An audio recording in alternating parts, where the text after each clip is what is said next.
Hi hello friends, welcome back to my channel. Friends, last ವಿಡಿಯೋದಲ್ಲಿ ನಾನು ಈ ಬ್ಲೌಸ್ದು cutting ವಿಡಿಯೋನ ಶೇರ್ ಮಾಡಿದ್ದೆ. ಆ ವಿಡಿಯೋದಲ್ಲಿ ನಾನು ನೆಕ್ ಡಿಸೈನ್ಸ್ ನಾನು ಲೈನಿಂಗ್ ಮೇಲೆ ಕಟ್ ಮಾಡಿರಲಿಲ್ಲ. ಹಾಗಾಗಿ ನಾನು ಆ ವಿಡಿಯೋದಲ್ಲಿ ಹೇಳಿದ್ದೆ ನಾನು ನೆಕ್ ಡಿಸೈನನ್ನು ಕಟ್ ಮಾಡೋದಕ್ಕೆ ಪೇಪರ್ ಕ್ಯಾನ್ವಾಸನ್ನು ಯೂಸ್ ಮಾಡಿಕೊಂಡು ಕಟಿಂಗ್ ಮಾಡ್ತೀನಿ ಅಂತ. ಈ ವಿಡಿಯೋದಲ್ಲಿ ನಾನು ಕ್ಯಾನ್ವಾಸ್ ಮೇಲೆ ಯಾವ ರೀತಿ ನಾವು ನೆಕ್ ಡಿಸೈನ್ಸ್ನ ಕಟಿಂಗ್ ಮಾಡೋದು ಅಂತ ತೋರಿಸ್ಕೊಡ್ತಾ ಇದ್ದೀನಿ. ಎಸ್ಪೆಷಲಿ ನಾವು ಸ್ಕ್ಯಾಲಪ್ ಡಿಸೈನನ್ನು ಯೂಸ್ ಮಾಡಿದಾಗ ಯಾವ ಕ್ಯಾನ್ವಾಸನ್ನು ನಾವು ಯೂಸ್ ಮಾಡ್ಕೋಬೇಕಾಗುತ್ತೆ ಅಂತ ತೋರಿಸ್ತಿದ್ದೀನಿ. ನೋಡಿ, ನಾನಿಲ್ಲಿ ಯೂಸ್ ಮಾಡ್ತಿರೋ ಕ್ಯಾನ್ವಾಸ್ ಒಂದು per metre 70 rupees. Normal paper ಕ್ಯಾನ್ವಾಸ್ಗಿಂತ ಈ ಕ್ಯಾನ್ವಾಸ್ ಅನ್ನೋದು ತುಂಬಾ ದಪ್ಪ ಇರುತ್ತೆ. ಯಾಕಂದರೆ ನಾವು ಸ್ಕ್ಯಾಲಪ್ ಡಿಸೈನನ್ನು ಕಟ್ ಮಾಡ್ತಾ ಇದ್ದೀವಿ ಅಂದಮೇಲೆ ನಮಗೆ ಕ್ಯಾನ್ವಾಸ್ ಅನ್ನೋದು ಸ್ವಲ್ಪ ದಪ್ಪ ಇರೋಂಥ ಕ್ಯಾನ್ವಾಸನ್ನು ಯೂಸ್ ಮಾಡ್ಕೋಬೇಕು. ನಾರ್ಮಲ್ ಪೇಪರ್ ಕ್ಯಾನ್ವಾಸನ್ನು ನೀವು ಯೂಸ್ ಮಾಡಿಕೊಂಡು ಕಟ್ ವರ್ಕ್ಸನ್ನ ಕಟ್ ಮಾಡಿದ್ರೆ ತುಂಬ ಬೇಗ ಅದು ಬಾಡಿ ಮೇಲೆ ಬ್ಲೌಸ್ನ ವೇರ್ ಮಾಡಿದಾಗ ಕಟ್ ವರ್ಕ್ ಅನ್ನೋದು ತುಂಬ ಬೇಗ ಮುಡ್ಚ್ಕೊಳ್ತಾ ಇರುತ್ತೆ. ಸೊ ಅದನ್ನು ಅವಾಯ್ಡ್ ಮಾಡೋದಕ್ಕೋಸ್ಕರ ಕ್ಯಾನ್ವಾಸಲ್ಲಿ ಸ್ವಲ್ಪ ಕ್ವಾಲಿಟಿ ಇರುವಂಥ ಕ್ಯಾನ್ವಾಸನ್ನು ಯೂಸ್ ಮಾಡ್ಕೊಳ್ಳಿ.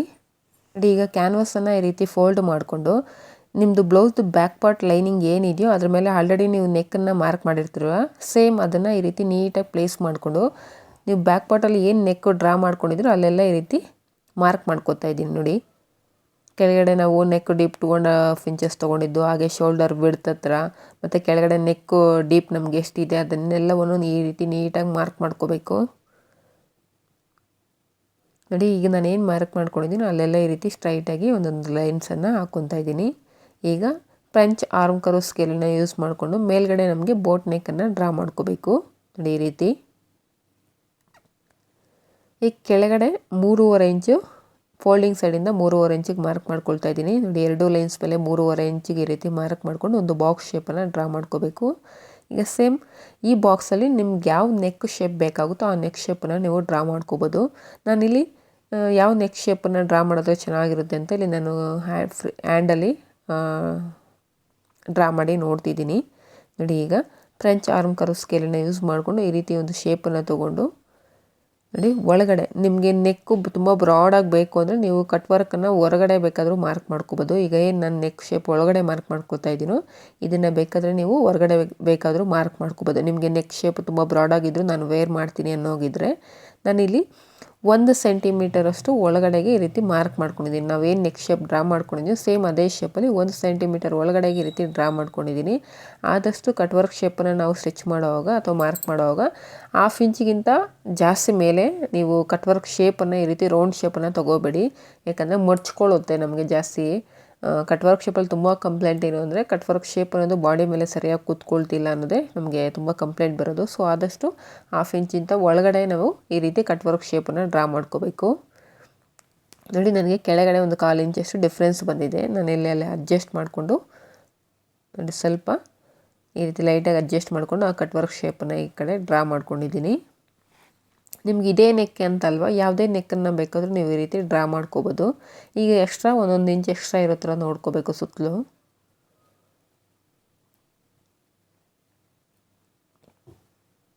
ಈ ರೀತಿ ನೆಕ್ ಸುತ್ತೂರು ಎಕ್ಸ್ಟ್ರಾ ನಮಗೆ 1 ಇಂಚು ಅಥವಾ 1.25 ಇಂಚು ಕ್ಯಾನ್ವಾಸ್ ಇರೋ ಥರ ನೋಡಿಕೊಂಡು ನೀಟಾಗಿ ಕಟ್ ಮಾಡ್ಕೋತಾ ಇದ್ದೀನಿ.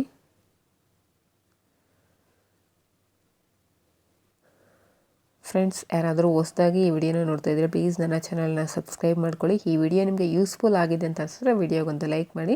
ವಿಡಿಯೋದಲ್ಲಿ ಏನೇ ಡೌಟ್ಸ್ ಇದ್ದರೂ ಕೂಡ ನನಗೆ ಕಮೆಂಟ್ ಮುಖಾಂತರ ತಿಳಿಸ್ಕೊಡಿ. ಫ್ರೆಂಡ್ಸ್, ನೋಡಿ, ಈಗ ಕಟ್ ವರ್ಕ್ನ ಕಟ್ ಮಾಡಬೇಕಂದ್ರೆ ಫಸ್ಟು ನಾವು 1-2-3 ಗುಂಡು ಪೀಸ್ನ ಈ ರೀತಿ ನೀಟಾಗಿ ಪ್ಲೇಸ್ ಮಾಡ್ಕೋಬೇಕು. ಯಾಕಂದರೆ ನಮಗೆ ಕಟ್ ವರ್ಕ್ ಶೇಪ್ ಅನ್ನೋದು ಕರೆಕ್ಟಾಗಿ ಬರಬೇಕು ಅಂದರೆ ನಮಗೆ ಕ್ಯಾನ್ವಾಸ್ ಅನ್ನೋದು ಕದಲಬಾರ್ದು. ಆ ಕಡೆ ಈ ಕಡೆ ಜರುಗಿದಾಗ ನಮಗೆ ನೆಕ್ ಶೇಪ್ ಅನ್ನೋದು ಕರೆಕ್ಟಾಗಿ ಬರೋದಿಲ್ಲ. ಸೊ ಅದಕ್ಕೋಸ್ಕರ ಈ ರೀತಿ ಗುಂಡು ಪಿನ್ಸನ್ನು ನೀಟಾಗಿ ಸೆಕ್ಯೂರ್ ಮಾಡ್ಕೊಳ್ಳಿ. ನೋಡಿ, ಮೇಲ್ಗಡೆ ನೆಕ್ ಬಿಡ್ತ್ ಅನ್ನೋದು ನಾವು ಈ ರೀತಿ 1/4 ಇಂಚ್ ಇರೋ ಥರ ಇಲ್ಲ 1/2 ಇಂಚ್ ಇರೋ ಥರ ಈ ರೀತಿ ಮೇಲ್ಗಡೆ ಕಟ್ ಮಾಡ್ಕೊಂಡು, ಯಾಕಂದರೆ ನಾವು ನೆಕ್ ಬಿಡ್ತ್ ಡೈರೆಕ್ಟಾಗಿ ನೆಕ್ಕನ್ನು ಕಟ್ ಮಾಡಿದಾಗ ನೀವು ಬ್ಲೌಸ್ ಮೇಲೆ ಪ್ಲೇಸ್ ಮಾಡಿದಾಗ ನಿಮಗೆ ನೆಕ್ ಬಿಡ್ತ್ ಅನ್ನೋದು ಜಾಸ್ತಿ ತೊಗೊಳ್ಳೋದು ಆ ಥರ ಆಗುತ್ತೆ. ಈ ರೀತಿ ಮೇಲ್ಗಡೆ 1/2 ಇಂಚ್ ಇರೋ ಥರ ನೋಡಿಕೊಂಡು ನೀವು ಕಟ್ ಮಾಡಿದ್ರೆ ಕರೆಕ್ಟಾಗಿ ನೀವೇನು ಮಾರ್ಕ್ ಮಾಡಿರ್ತೀರೋ ಆ ನೆಕ್ ಶೇಪಿಗೆ ನೀವು ಈ ಕ್ಯಾನ್ವಾಸನ್ನು ನೀಟಾಗಿ ಇಟ್ಟು ಸ್ಟಿಚ್ ಮಾಡ್ಕೋಬೋದು. ನೋಡಿ, ಕಟ್ ವರ್ಕ್ ಶೇಪ್ಸನ್ನು ಕಟ್ ಮಾಡ್ಕೊಳ್ಳೋದು ತುಂಬಾ ಇಂಪಾರ್ಟೆಂಟು. ಎಲ್ಲೂ ಕೂಡ ಶೇಪ್ ಔಟ್ ಆಗದೆ ನೀಟಾಗಿ ಕಟ್ ವರ್ಕ್ ಶೇಪ್ಸನ್ನ ಕಟ್ ಮಾಡ್ಕೋಬೇಕು. ನೀವು ಯಾರಾದರೂ ಬಿಗಿನರ್ಸ್ ಆದರೆ ಸ್ವಲ್ಪ ನಿಧಾನವಾಗಿ ಕಟ್ ಮಾಡ್ಕೊಳ್ಳಿ. ನೋಡಿ, ಈ ರೀತಿ ಕಟ್ ಮಾಡ್ಕೋಬೇಕು. ಇದರ ಮೇಲೆ ನಾವು ಲೈನಿಂಗ್ ಮೇಲೆ ಈ ರೀತಿ ಪ್ಲೇಸ್ ಮಾಡ್ಕೊಂಡು ನೀಟಾಗಿ ಐರನ್ ಮಾಡ್ಕೊಬಿಟ್ರೆ ನಮಗೆ ನೆಕ್ ಬಿಡ್ತ್ ಅನ್ನೋದು ಎಲ್ಲೂ ಕೂಡ ಹೆಚ್ಚು ಕಡಿಮೆ ಅನ್ನೋದು ಬರೋದಿಲ್ಲ. ಈಗ ಫ್ರಂಟ್ ಪಾರ್ಟಲ್ಲೂ ಕೂಡ ನಾನಿಲ್ಲಿ ಕ್ಯಾನ್ವಾಸನ್ನು ಯೂಸ್ ಮಾಡ್ತಾಯಿದ್ದೀನಿ ನೋಡಿ. ಫಸ್ಟು ಉಕ್ಸ್ ಪಟ್ಟಿ ಮತ್ತು ಐ ಪಟ್ಟಿಗೋಸ್ಕರ ನಾವು 1/4 ಇಂಚಿಗೆ ಈ ರೀತಿ ಮಾರ್ಕ್ ಮಾಡ್ಕೊಂಡಿದ್ದೀನಿ. ಫೋಲ್ಡಿಂಗ್ ಸೈಡಿಂದ ಉಕ್ಸ್ ಪಟ್ಟಿ ಮತ್ತು ಕಾಜಾ ಪಟ್ಟಿಗೆ ಈ ರೀತಿ 1/4 ಇಂಚಿಗೆ ಮಾರ್ಕ್ ಮಾಡ್ಕೊಂಡಿದ್ದೀನಿ. ಹಾಗೆ ಮೇಲ್ಗಡೆ ಶೋಲ್ಡರ್ಗೆ 1/2 ಇಂಚು. ಈಗ ಫ್ರಂಟ್ ಪಾರ್ಟನ್ನು ತೊಗೊಂಡು ನೋಡಿ ಈ ರೀತಿ ಪ್ಲೇಸ್ ಮಾಡ್ಕೊತಾ ನೋಡಿ. ನಾನು ಇಲ್ಲೊಂದು ಮಿಸ್ಟೇಕ್ ಮಾಡಿದ್ದೀನಿ. ಏನಂದರೆ ಉಕ್ಸ್ ಪಟ್ಟಿ ಮತ್ತು ಕಾಜಾ ಪಟ್ಟಿ ನಾನು ಆಲ್ರೆಡಿ ಕ್ಯಾನ್ವಾಸ್ ಮೇಲೆ ಎಕ್ಸ್ಟ್ರಾ ತೊಗೊಂಡಿದ್ದೀನಿ. ಲೈನಿಂಗಲ್ಲೂ ಕೂಡ ನಮಗೆ ಎಕ್ಸ್ಟ್ರಾ ಇರೋದ್ರಿಂದ ನೋಡಿ ನಾನು ಕ್ಯಾನ್ವಾಸ್ ಮೇಲೆ ಬಿಟ್ಟು ನಾನು ಉಕ್ಸ್ ಪಟ್ಟಿನ ಬಿಟ್ಟು ಮಾರ್ಕ್ ಮಾಡ್ಕೊಂಡಿದ್ದೀನಿ.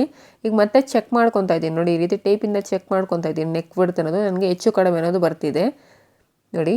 ಈ ರೀತಿ ಮಿಸ್ಟೇಕ್ಸ್ ಅನ್ನೋದು ಆಗುತ್ತೆ ನಾವು ಕ್ಯಾನ್ವಾಸನ್ನು ಕಟ್ ಮಾಡಬೇಕಾದ್ರೆ. ಇವೆಲ್ಲವೂ ನೀಟಾಗಿ ಚೆಕ್ ಮಾಡಿಕೊಂಡು ನೀವು ಕ್ಯಾನ್ವಾಸನ್ನು ಕಟಿಂಗ್ ಮಾಡ್ಕೋಬೇಕಾಗುತ್ತೆ ನೋಡಿ. ಈಗ ಮತ್ತೆ ನಾನು ಕ್ಯಾನ್ವಾಸ್ ಮೇಲೆ ಫ್ರಂಟ್ ಪಾರ್ಟನ್ನು ನೀಟಾಗಿ ಈ ರೀತಿ ಐ ಪಟ್ಟಿ ಮತ್ತು ಉಕ್ಸ್ ಪಟ್ಟಿ ಸೈಡು ಕೂಡ ಈ ರೀತಿ ಪ್ಲೇಸ್ ಮಾಡಿಕೊಂಡು ನೀಟಾಗಿ ಈಗ ಮಾರ್ಕ್ ಮಾಡಿಕೊಂಡೆ. ನೆಕ್ ಡೀಪು ಮತ್ತು ನೆಕ್ ಬಿಡ್ತನ್ನು ನೀಟಾಗಿ ಮಾರ್ಕ್ ಮಾಡ್ಕೊಂಡಿದ್ದೀನಿ. ಈಗ ಮೇಲ್ಗಡೆ ಏನು ನೆಕ್ ಬಿಡ್ತು ಬಂತು ಸೇಮ್ ಅಷ್ಟನ್ನೇ ಕೆಳಗಡೆ ಕೂಡ ಮಾರ್ಕ್ ಮಾಡಿಕೊಂಡು ನೀಟಾಗಿ ಈ ರೀತಿ ಬಾಕ್ಸ್ ಶೇಪನ್ನು ಡ್ರಾ ಮಾಡ್ಕೋಬೇಕು.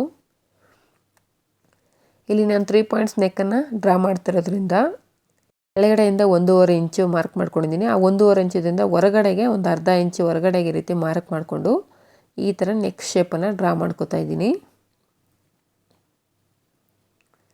ಇಲ್ಲೂ ಅಷ್ಟೇ ನಿಮ್ಗೆ ಏನಾದರೂ ನೆಕ್ ಬ್ರಾಡಾಗಿ ಬೇಕು ಅಂದರೆ ನೀವು ಕಟ್ ವರ್ಕನ್ನು ಕೆಳಗಡೆ ಕೂಡ ಡ್ರಾ ಮಾಡ್ಕೋಬೋದು. ನಾನಿಲ್ಲಿ 1/2 ಇಂಚು ಒಂದು ಮೇಲ್ಗಡೆಗೆ ಈ ರೀತಿ ಒಂದು ಲೈನನ್ನು ಹಾಕ್ಕೊಂಡು ಆ ಲೈನಲ್ಲಿ ನಾನೀಗ ಕಟ್ ವರ್ಕನ್ನು ಡ್ರಾ ಮಾಡ್ಕೋತಾ ಇದ್ದೀನಿ ನೋಡಿ. ನನಗೆ 4 ಇಂಚು ಅನ್ನೋದು ಇದೆ. 4 ಇಂಚಿಗೆ ನಾನು 3 ಕಟ್ ವರ್ಕ್ಸ್ ಬರೋ ಥರ ಇಲ್ಲಿ ಮಾರ್ಕ್ ಮಾಡ್ಕೋತಾ ಇದ್ದೀನಿ. 1/4 ಬರೋ ಥರ 3 ಕಟ್ ವರ್ಕ್ಸನ್ನು ನಾನಿಲ್ಲಿ ಡ್ರಾ ಮಾಡ್ಕೋತಾ ಇದ್ದೀನಿ. ಜಸ್ಟ್ ಫ್ರೀ ಹ್ಯಾಂಡಲ್ಲೇ ನಾನು ಈ ರೀತಿ ನೀಟಾಗಿ ಕಟ್ ವರ್ಕ್ಸನ್ನು ಡ್ರಾ ಮಾಡ್ತಾ ಇದ್ದೀನಿ.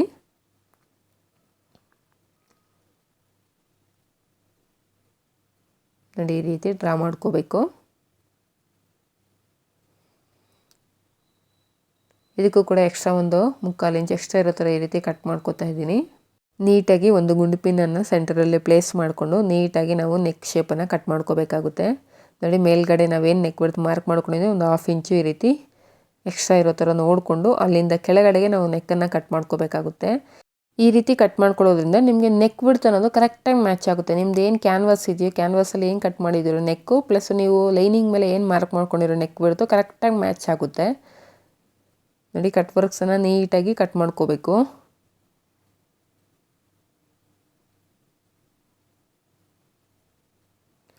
ನಿಮ್ಗೆ ಯಾವ ನೆಕ್ ಶೇಪ್ ಬೇಕಾಗುತ್ತೋ ಆ ನೆಕ್ ಶೇಪನ್ನ ನೀವು ಈ ರೀತಿ ಕಟ್ ಮಾಡಿಕೊಂಡು ಆದಷ್ಟು ನೆಕ್ ಶೇಪನ್ನ ನೀವು ಡಿಸೈನ್ ಮಾಡಬೇಕಂದ್ರೆ ಆದಷ್ಟು ಕ್ಯಾನ್ವಾಸ್ ಮೇಲೇ ಡಿಸೈನ್ ಮಾಡಿ ಆನಂತರ ನೀವು ಲೈನಿಂಗ್ ಮೈನ್ ಫ್ಯಾಬ್ರಿಕ್ ಮೇಲೆ ಪ್ಲೇಸ್ ಮಾಡಿಕೊಂಡು ಸ್ಟಿಚ್ ಮಾಡಿ. ವಿತೌಟ್ ಕ್ಯಾನ್ವಾಸ್ ನೀವು ಯಾವುದೇ ರೀತಿ ನೆಕ್ಕನ್ನು ಡಿಸೈನ್ ಮಾಡೋಕ್ಕೆ ಹೋಗಬೇಡಿ. ಅಷ್ಟೊಂದು ಚೆನ್ನಾಗಿ ಫಿನಿಶಿಂಗ್ ಅನ್ನೋದು ಬರೋದಿಲ್ಲ.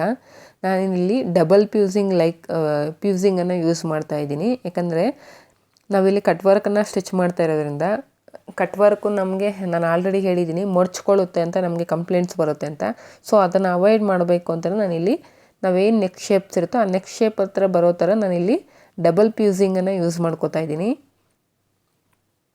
ನೋಡಿ. ಜಸ್ಟ್ ನೆಕ್ ಶೇಪ್ ಹತ್ರ ಬರೋ ಥರ ನಾನು ಡಬಲ್ ಪ್ಯೂಸಿಂಗನ್ನು ಕಟ್ ಮಾಡ್ಕೋತಾ ಇದ್ದೀನಿ. ಇದನ್ನು ನೀಟಾಗಿ ನಾವು ಮೈನ್ ಫ್ಯಾಬ್ರಿಕ್ಕು ಬ್ಲೌಸ್ ಪೀಸು ಮತ್ತು ಲೈನಿಂಗು ಮಿಡ್ಲಲ್ಲಿ ಈ ಡಬಲ್ ಪ್ಯೂಸಿಂಗನ್ನ ಪ್ಲೇಸ್ ಮಾಡ್ಕೊಂಡು ಐರನ್ ಮಾಡ್ಕೊಬಿಟ್ರೆ ನಮಗೆ ಕ್ಲಾತ್ ಅನ್ನೋದು ಸ್ವಲ್ಪ ತಿಕ್ ಬರುತ್ತೆ. ನಿಮಗೆ ಯಾವುದಾದ್ರೂ ನಾರ್ಮಲಾಗಿ ಬ್ಲೌಸ್ ಅನ್ನೋದು ತುಂಬ ತೆಳುವಾಗಿದ್ದಾಗ ನಾವು ಈ ರೀತಿ ಪ್ಯೂಸಿಂಗನ್ನು ಇಟ್ಟು ಐರನ್ ಮಾಡಿದಾಗ ಅಲ್ಲಿ ಕ್ಲಾತ್ ಅನ್ನೋದು ಸ್ವಲ್ಪ ದಪ್ಪ ಬರುತ್ತೆ. ಆಗ ನಿಮಗೆ ಫಿನಿಶಿಂಗು ಚೆನ್ನಾಗಿರುತ್ತೆ ಪ್ಲಸ್ ಕಟ್ ವರ್ಕು ಅನ್ನೋದು ನಮಗೆ ನೀಟಾಗಿ ಬರುತ್ತೆ. ಸೊ ಅದಕ್ಕೋಸ್ಕರ ಫ್ರಂಟ್ ನೆಕ್ಕು ಮತ್ತು ಬ್ಯಾಕ್ ನೆಕ್ ಹತ್ರ ಎರಡೂ ಕೂಡ ನಾನಿಲ್ಲಿ ಪ್ಯೂಸಿಂಗನ್ನು ಕಟ್ ಮಾಡಿಕೊಂಡು ನೀಟಾಗಿ ಐರನ್ ಮಾಡ್ಕೋತೀನಿ. Double fusing per metre cost 50 rupees ಇದೆ. ಆನ್ಲೈನಲ್ಲಿ ನೀವು ತೊಗೋಬೇಡಿ. ಆನ್ಲೈನಲ್ಲಿ ತುಂಬಾ ಫೇಕು ಪ್ಯೂಸಿಂಗ್ ಎಲ್ಲ ಬರ್ತಿದೆ. ಯಾಕಂದರೆ ನಾನು ಆಲ್ರೆಡಿ 2-3 ಟೈಮ್ಸು ಬುಕ್ ಮಾಡಿಕೊಂಡು ರಿಟರ್ನ್ ಹಾಕಿದ್ದೀನಿ. ಸೊ ನೀವು ಯಾರಾದರೂ ಶಾಪ್ಸವ್ರು ಏನಾದರೂ ನಿಮಗೆ ರೀಲ್ಸಲ್ಲಿ ಅಥವಾ ಎಲ್ಲಾದರೂ ವೀಡಿಯೋಸಲ್ಲಿ ಏನಾದರೂ ಸೇಲ್ ಮಾಡ್ತಾಯಿದ್ರೆ ಅಂಥ ಕಡೆ ನೀವು ಈ ಡಬಲ್ ಪ್ಯೂಸಿಂಗ್ನ ತೊಗೊಳ್ಳಿ ನೋಡಿ. ಮೈನ್ ಫ್ಯಾಬ್ರಿಕ್ಕು ರಾಂಗ್ ಸೈಡು ಈ ರೀತಿ ಪ್ಯೂಸಿಂಗನ್ನು ಪ್ಲೇಸ್ ಮಾಡ್ಕೋಬೇಕು. ನಿಮ್ಗೆ ಏನು ನೆಕ್ ಬಿಡ್ತ್ ಹತ್ರ ಬರಬೇಕಲ್ವ ಆ ನೆಕ್ ಬಿಡ್ತ್ ಸೆಂಟರಲ್ಲಿ ಈ ರೀತಿ ಪ್ಲೇಸ್ ಮಾಡಿಕೊಂಡು ಅದರ ಮೇಲ್ಗಡೆ ಲೈನಿಂಗನ್ನು ಈ ರೀತಿ ಪ್ಲೇಸ್ ಮಾಡ್ಕೊತಾ ಇದ್ದೀನಿ. ಈ ರೀತಿ ನೀಟಾಗಿ ಪ್ಲೇಸ್ ಮಾಡಿಕೊಂಡು ಐರನ್ ಮಾಡ್ಕೋಬೇಕಾಗುತ್ತೆ. ಈ ರೀತಿ ಐರನ್ ಮಾಡ್ಕೊಳ್ಳೋದ್ರಿಂದ ನಿಮಗೆ ಆ ಪ್ಯೂಸಿಂಗ್ ಅನ್ನೋದು ಲೈನಿಂಗು ಮತ್ತು ಮೈನ್ ಫ್ಯಾಬ್ರಿಕ್ ಒಳಗಡೆ ನೀಟಾಗಿ ಸ್ಟಿಕ್ ಆಗುತ್ತೆ.